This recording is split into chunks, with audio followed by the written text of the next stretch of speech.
Let's make another randomly generated piece of jewelry. Today's numbers are drawer 1, impression die 29, but counted from the right side of the drawer. 1, 2, 3, 4, 5, 6, 7, 8, 9, 10, 11, 12, 13, 14, 15, 16, 17, 18, 19. Here's the die we've chosen. This is a really fun one. It's got this honeycomb texture design that was originally designed as a cufflink, probably in the 1920s.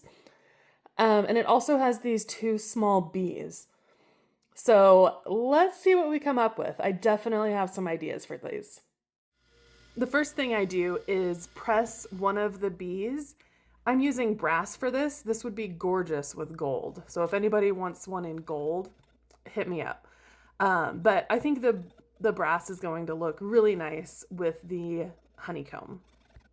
I saw out the bee, and then I used different sanding discs to really carefully remove all of the sharp edges. Next, I press the honeycomb component. I'm using sheet, and that little tiny piece of red that you see, that is urethane, and that is forming the metal down into the die to pick up all of the detail.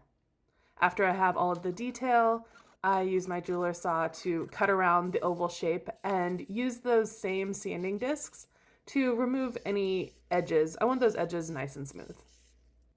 I'm making a pendant, so I am soldering a ring onto the honeycomb component, and I'm soldering a sterling silver wire onto the back of that brass bee. I put both of those pieces into a solution called pickle. It's a mild acid to clean the oxidation. Then I drill a hole in the honeycomb component. Insert the wire that I attached to the bee through the honeycomb piece, trim the end, and then I take it over to my soldering area, and using a really sharp hot flame, I ball the end of the wire. And here's the finished pendant. There's something about that gold color paired with the darkened silver that just is really striking and eye-catching. When you turn the piece over, you can see how the bee is attached. There's that balled up end, and that is so that the bee can pivot.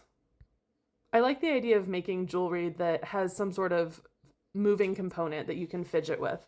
As a generally anxious person, I like to keep my hands busy, so why not make jewelry that allows you to have that satisfaction?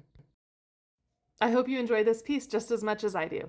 If you want to play along, I need you to leave me 2 numbers in the comments. Number 1 through 8 to determine what drawer I'll choose, and number 1 through 85 to determine what die from that drawer I'll pick. Thank you, and I'll see you in the next video.